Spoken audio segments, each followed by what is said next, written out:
Hello friends, welcome to my channel study Shiksha. Friends, आज की इस वीडियो में हम सामान्य ज्ञान के टॉप 30 क्वेश्चन को सॉल्व करेंगे, जो कि किसी भी एग्जाम में, चाहे असिस्टेंट प्रोफेसर का जो एग्जाम होता है उसमें भी जीएस जीके के क्वेश्चन बनते हैं। और जो आने वाली वैकेंसी है यूपीएचएससी के अंतर्गत जीडीसी की वैकेंसी आने वाली है, तो उसमें भी जीएस के 30 क्वेश्चन बनते हैं और जीआईसी में भी 30 क्वेश्चन बनते हैं। तो उसी के एग्जाम को ध्यान में रखते हुए हम जीएस के इन क्वेश्चन को सॉल्व करेंगे। तो फ्रेंड्स, चलिए शुरू करते हैं। क्वेश्चन नंबर यहाँ पे 121 को ध्यान नहीं देना है, क्योंकि यहाँ हम क्वेश्चन नंबर फर्स्ट से शुरू करेंगे। तो हमारा क्वेश्चन है, एक मार्ग का संबंध है। एक मार्ग का संबंध किससे है? गुणवत्ता से है, संसाधन से है, पैकेजिंग से है या उत्पादन से है। तो एक मार्ग का संबंध किससे है? ऑप्शन नंबर फर्स्ट, यानी कि गुणवत्ता से है। एक मार्ग के बारे में हम थोड़ा सा जान लेते हैं कि एक मार्ग किसे कहते हैं। यह जो जितने भी खाद्य पदार्थ होते हैं, तो उन सभी खाद्य पदार्थों जो कृषि से उत्पादित किए जाते हैं, तो उन पर ये एक मार्ग लगाया जाता है। और एक मार्ग क्या है? तो ये भारत सरकार द्वारा गुणवत्ता से संबंधित चिन्ह है, यानी कि जो कोई प्रोडक्ट होता है उसका गुण क्या है, उसमें गुणवत्ता कैसी है। तो जब वह गुणवत्ता पूर्ण रहता है तो ये एक मार्क का चिन्ह उस पर दिया जाता है। तो उससे संबंधित ये चिन्ह है जो कि उत्पादों पर लगाया जाता है। हमारा अगला क्वेश्चन है, आर्सेनिक द्वारा जल प्रदूषण सर्वाधिक है। आर्सेनिक द्वारा जल प्रदूषण सर्वाधिक कहाँ है, किस राज्य में सर्वाधिक है? तो उत्तर प्रदेश में, मध्य प्रदेश में, बिहार में या पश्चिम बंगाल में। तो हमारा आंसर है पश्चिम बंगाल में। कहाँ पे है आर्सेनिक द्वारा जल प्रदूषण सर्वाधिक? कहाँ पे है? तो पश्चिम बंगाल में है। जो पश्चिम बंगाल के कई जिलों में आर्सेनिक प्रदूषण, जिसे संख्यीय प्रदूषण भी कहते हैं, तो संख्यीय प्रदूषण या इसे आर्सेनिक प्रदूषण भी कहते हैं, तो ये सर्वाधिक कहाँ है? तो ये पश्चिम बंगाल में है। हमारा अगला क्वेश्चन है कि वन्य जीव सुरक्षा अधिनियम पारित किया गया था। वन्य जीव सुरक्षा अधिनियम कब पारित किया गया था? तो 1960 में, 1962 में या 1972 में या 1975 में। तो वन्य जीव सुरक्षा अधिनियम कब पारित किया गया? तो 1972 में। ऑप्शन नंबर सी सही होगा, 1972 में। वन्य जीव सुरक्षा अधिनियम जो है ये 1972 में पारित किया गया। यह अधिनियम जो है किससे संबंधित है? तो वन्य के जो जीव हैं, वन के जो जीव हैं, उनको संरक्षण प्रदान किया जाता है इस अधिनियम के अंतर्गत। हमारा अगला क्वेश्चन है कि दूध से दही बनने की प्रक्रिया को कहते हैं। दूध से दही बनने की प्रक्रिया को क्या कहते हैं? प्रकाश संश्लेषण, आसवन, किण्वन या स्टेरिलाइजेशन। तो क्या कहते हैं? ये ऑप्शन नंबर थर्ड, इसे हम किण्वन कहते हैं। ये क्वेश्चन जो है ये इन्वायरमेंट स्टडी से भी संबंधित है। और जो हमारा इंडियन नेट का एग्जाम होता है, तो नेट में भी इन्वायरमेंट का वो सिलेबस में उसके दे दिया गया है, तो उससे भी क्वेश्चन बनते हैं। पर्यावरण से ही भी क्वेश्चन इंडियन नेट के एग्जाम में बनते हैं, तो ये नेट के एग्जाम के लिए भी हेल्पफुल ये क्वेश्चन हो सकते हैं। अगला क्वेश्चन है कि किस देश के संविधान से मौलिक कर्तव्यों को लिया गया है? किस देश के संविधान से मौलिक कर्तव्यों को लिया गया है? तो जर्मनी के, यूएसए, यूनाइटेड किंगडम, यूएसएसआर। तो किस देश के संविधान से मौलिक कर्तव्य को लिया गया है?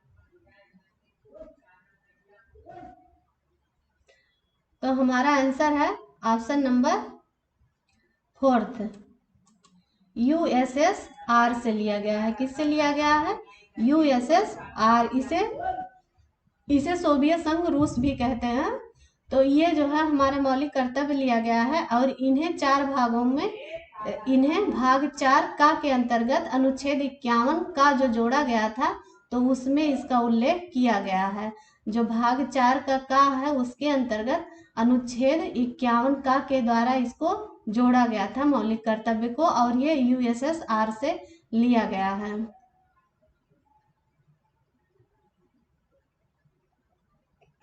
हमारा अगला क्वेश्चन है कि ध्रुव तारा कहा जाता है। ध्रुव तारा किसे कहा जाता है? उत्तरी तारे को कहा जाता है, पूर्वी तारे को कहा जाता है, या दक्षिणी तारे को, या पश्चिमी तारे को कहा जाता है? तो ध्रुव तारा किसे कहा जाता है? तो हमारा आंसर है ऑप्शन नंबर फर्स्ट, ये जो है उत्तरी तारे को कहा जाता है। ध्रुव तारा जो है उत्तरी तारे को कहा जाता है, और यह उत्तर में दिखाई देता है। किस दिशा में दिखाई देता है? उत्तर में दिखाई देता है, और इसकी पृथ्वी से दूरी जो है 47 प्रकाश वर्ष है, 47 प्रकाश वर्ष है इसके ध्रुव तारे की दूरी। हमारा अगला क्वेश्चन है कि भारत में प्रोजेक्ट टाइगर प्रारंभ किया गया था। भारत में प्रोजेक्ट टाइगर प्रारंभ किया गया था, तो कब प्रारंभ किया गया था? 1972 में, 1973 में, 1981 में, या 1985 में? तो प्रोजेक्ट टाइगर जो है वो कब प्रारंभ किया गया था? तो 1973 में। ऑप्शन नंबर सेकंड सही होगा, 1973 में।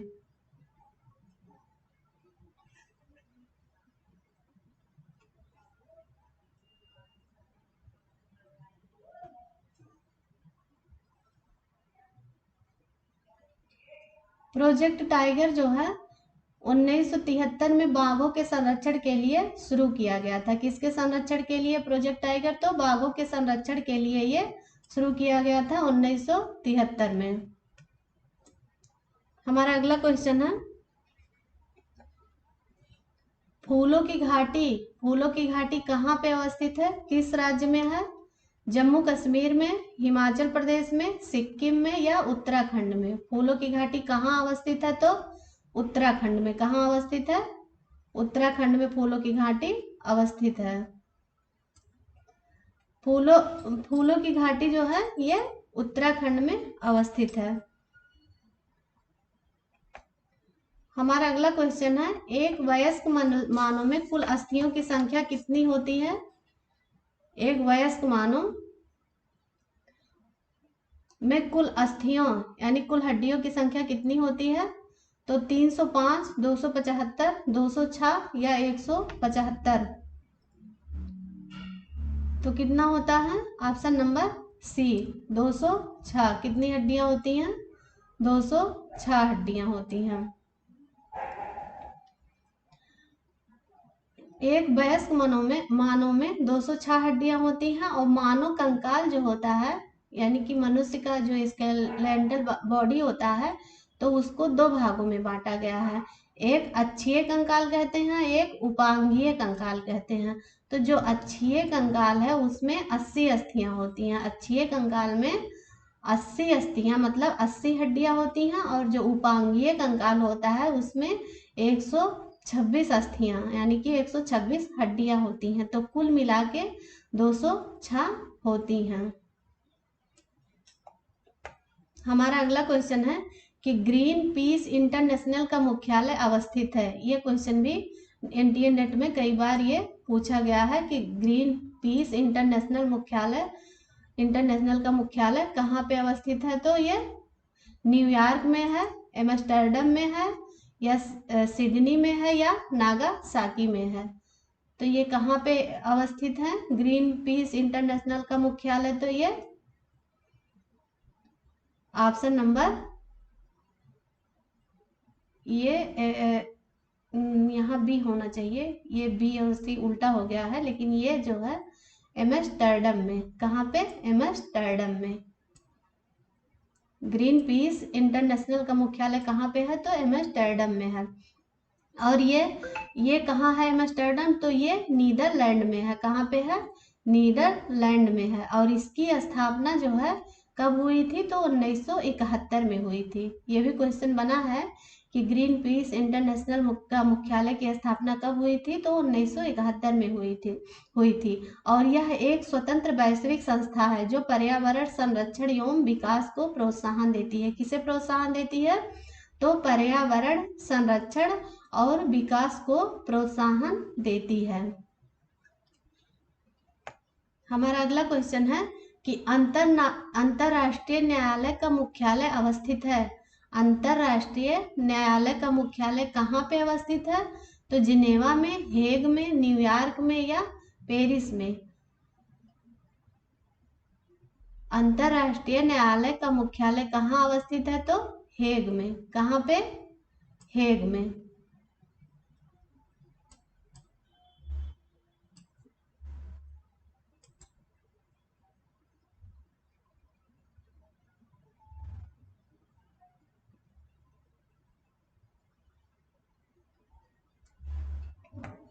हमारा अगला क्वेश्चन है कि संविधान सभा ने राष्ट्रीय गान को कब अपनाया था?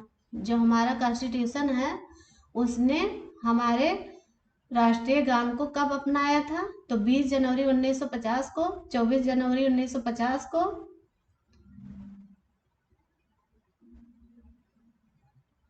21 मई 1949 को या 13 नवंबर 1949 को। तो कब अपनाया गया था? ऑप्शन नंबर सेकंड, 24 जनवरी 1950 को जो है हमारा राष्ट्रीय गान हमारे संविधान द्वारा अपनाया गया था। 24 जनवरी 1950 को अपनाया गया था। ये जो है संविधान सभा ने राष्ट्रीय गान को 24 जनवरी 1950 को अपनाया और इसी दिन जो है राष्ट्रीय गीत को भी मतलब 24 जनवरी 1950 को अपनाया गया था।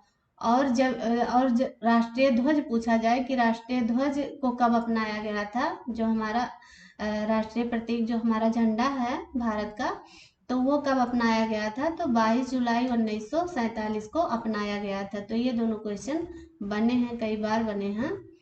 तो 22 जुलाई 1947 को जो है राष्ट्रीय ध्वज अपनाया गया था। हमारा अगला क्वेश्चन है कि पुष्कर मेला कहाँ आयोजित किया जाता है? ये जो है जब यूपीएचएससी का जो एग्जाम होता है तो उसमें ये मेले से क्वेश्चन बनता है। उत्तर प्रदेश का जो एग्जाम होता है तो उसमें जीएस का ये क्वेश्चन बनता है, ये मेले से संबंधित, चाहे जीआईसी हुआ चाहे असिस्टेंट प्रोफेसर या किसी भी एग्जाम में, तो ये क्वेश्चन उत्तर प्रदेश के प्रोस्पेक्टिव से काफ़ी इम्पोर्टेंट हो जाता है। तो पुष्कर मेला कहाँ आयोजित किया जाता है? जयपुर में, उदयपुर में, जोधपुर में या अजमेर में?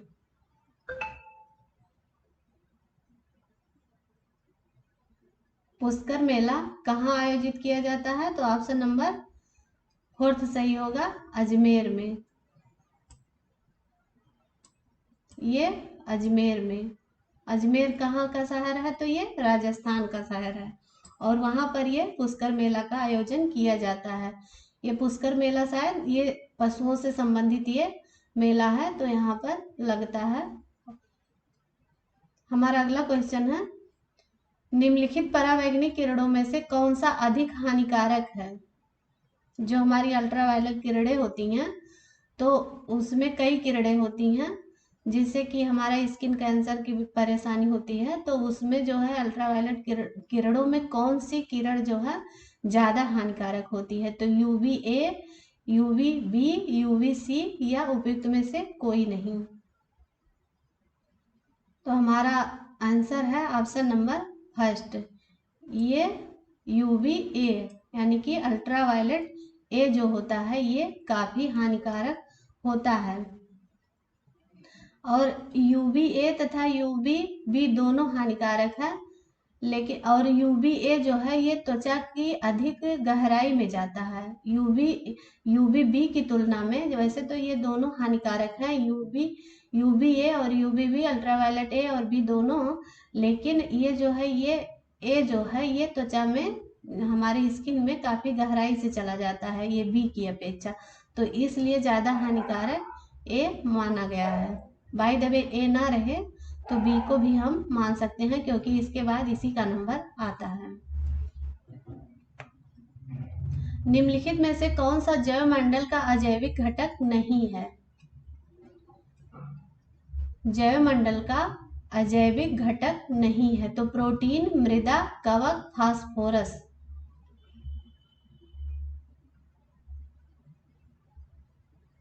हमारा आंसर है ऑप्शन नंबर सी।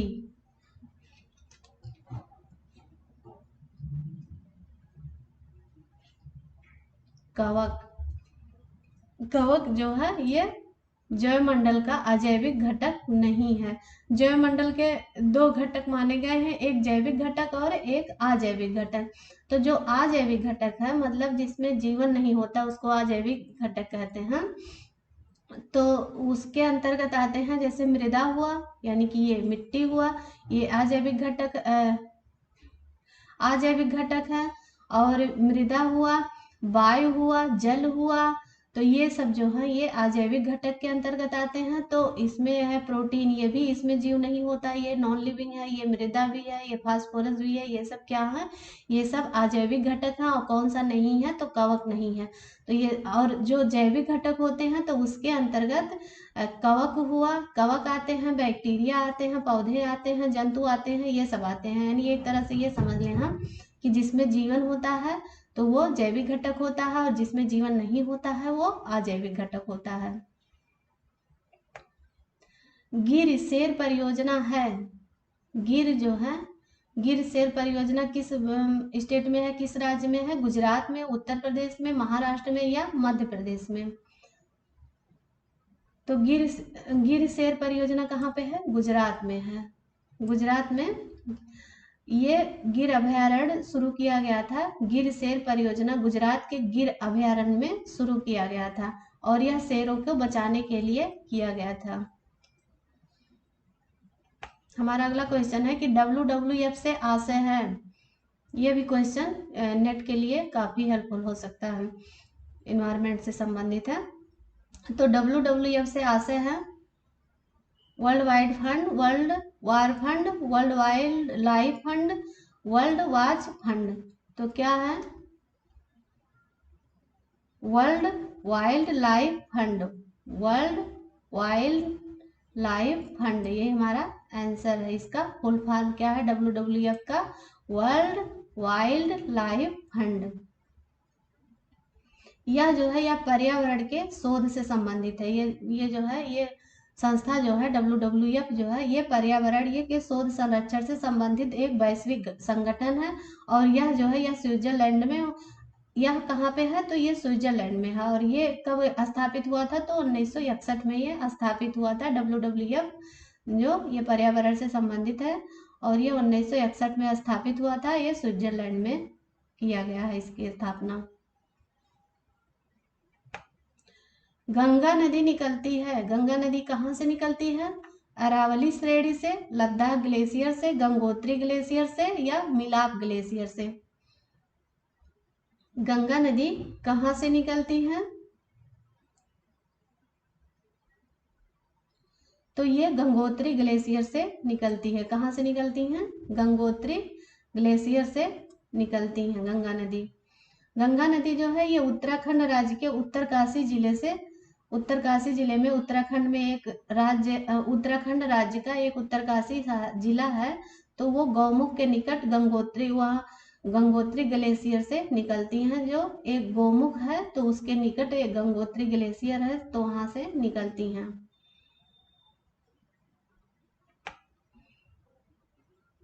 हमारा अगला क्वेश्चन है भारत में निम्नलिखित में से कौन सी एजेंसी मुख्य रूप से प्रदूषण के मापन से संबंधित है? भारत में कौन सी एजेंसी है जो मुख्य रूप से प्रदूषण के मापन से संबंधित है? तो ग्रीन ट्रिब्यूनल, केंद्रीय जल आयोग, केंद्रीय प्रदूषण नियंत्रण बोर्ड, सर्वे ऑफ इंडिया।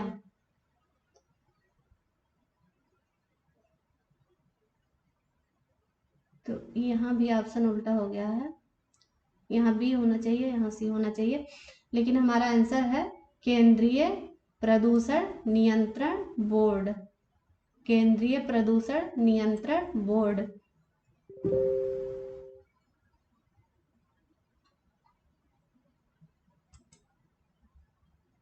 केंद्रीय नियंत्रण प्रदूषण बोर्ड।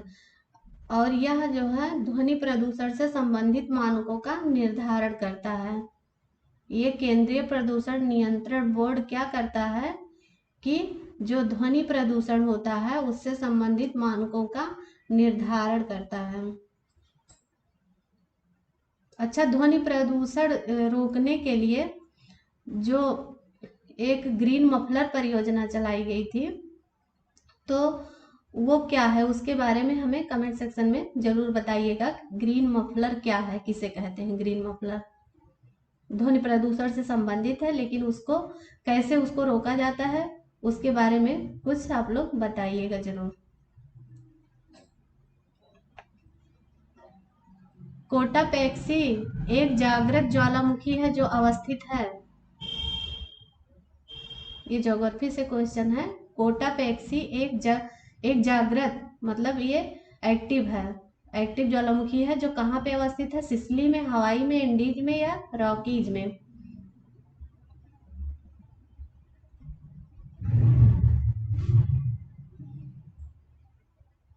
तो हमारा ऑप्शन नंबर 3 सही है, एंडीज में। कहाँ पे है कोटापेक्सी, ये एंडीज पर्वत में है और ये एक्टिव ज्वालामुखी है। या कोटापेक्सी जो है ये सक्रिय ज्वालामुखी है जो एंडीज श्रेणी में इक्वाडोर में स्थित है। कि कहाँ पे है, ये इक्वाडोर में स्थित है।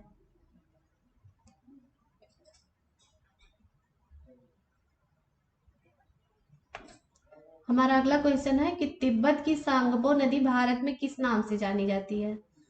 ये सांगपो नदी है, उसे भारत में किस नाम से जाना जाता है, तो गंगा नाम से, ब्रह्मपुत्र नाम से, यमुना नाम से या सिंधु नाम से।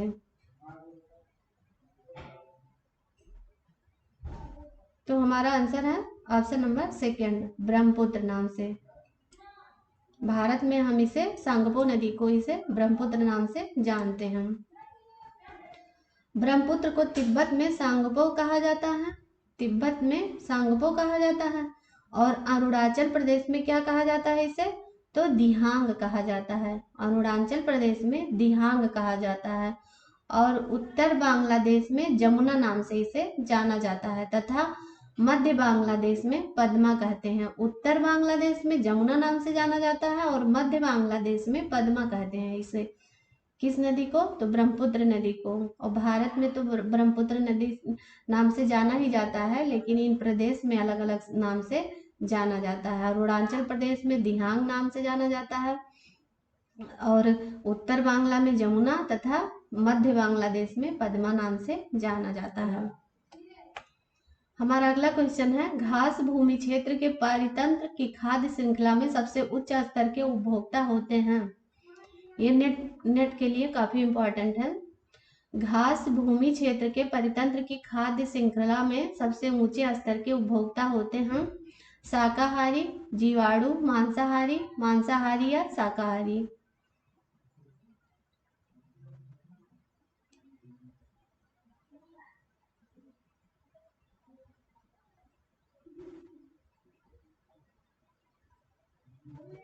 तो हमारा आंसर होगा ऑप्शन नंबर 4 मांसाहारी या शाकाहारी। घास भूमि क्षेत्र के पारितंत्र की खाद्य श्रृंखला में सबसे उच्च स्तर के उपभोक्ता कौन होते हैं, तो वो दोनों होते हैं सर्वाहारी जिन्हें कहा जाता है। जो शाकाहारी और मांसाहारी दोनों होते हैं वो सर्वाहारी होते हैं। और सर्वाहारी अपना भोजन पौधों या जंतुओं दोनों से प्राप्त करते हैं। इन्हें सर्वोच्च पोषण स्तर के अंतर्गत रखा जाता है। तो उदाहरण के रूप में हम मनुष्य को लेते हैं कि मनुष्य शाकाहारी और मांसाहारी दोनों होता है, तो इसलिए हम इसका एग्जाम्पल मनुष्य को लेते हैं।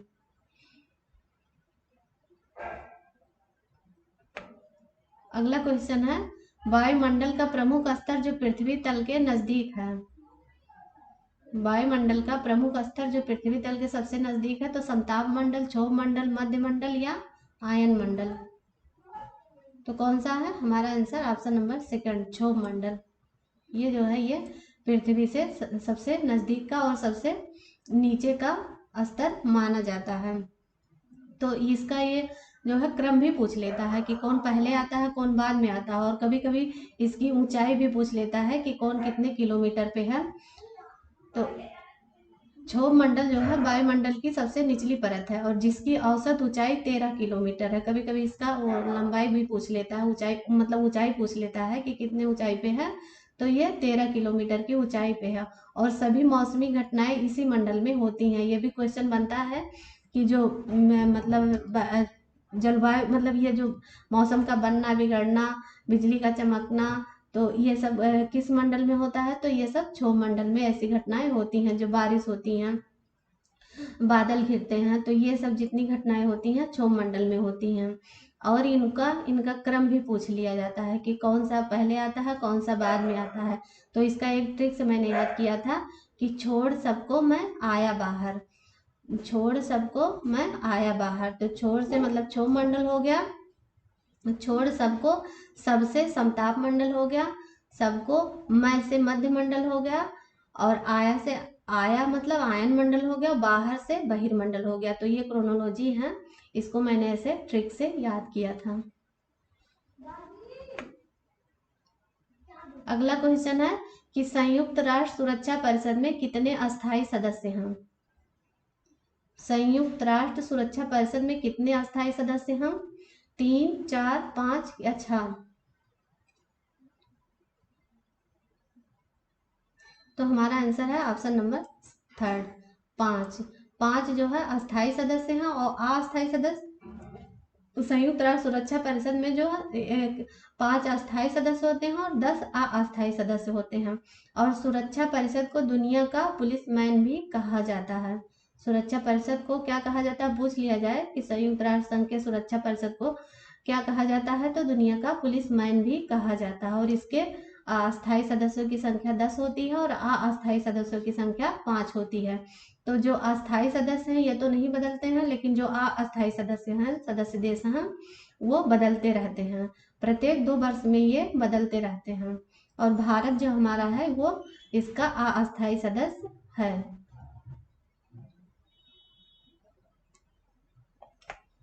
सरिस्का राष्ट्रीय उद्यान कहाँ पे अवस्थित है? पश्चिम बंगाल में, गुजरात में, राजस्थान में या असम में? सरिस्का राष्ट्रीय उद्यान कहाँ पे अवस्थित है? तो हमारा आंसर है ऑप्शन नंबर 3, राजस्थान में। सरिस्का कहाँ पे है? राजस्थान में अवस्थित है। राजस्थान के केवलादेव, रणथंभौर, सरिस्का, ये सब क्या है? ये सब राष्ट्रीय उद्यान है जो काफी फेमस है, और इनसे क्वेश्चन बनता है कि केवलादेव कहाँ है, रणथंभौर कहाँ है, सरिस्का कहाँ है। ये सब क्वेश्चन बने हैं एग्जाम में, तो पूछ लेता है कहाँ पे है, तो ये सब राजस्थान में है। पारिस्थितिकी तंत्र में ऊर्जा का मुख्य स्रोत है?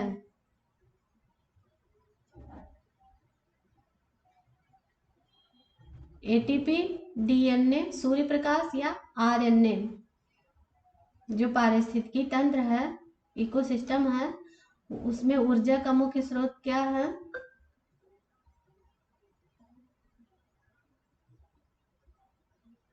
हमारा आंसर है ऑप्शन नंबर 3, सूर्य का प्रकाश। कौन है? सूर्य का प्रकाश ऊर्जा का मुख्य स्रोत है। पारिस्थितिकी तंत्र में ऊर्जा का प्राथमिक पूछ लिया जाए कि ये सौर ऊर्जा या सूर्य प्रकाश क्या है, तो ये प्राथमिक रिसोर्स है, सौर ऊर्जा है।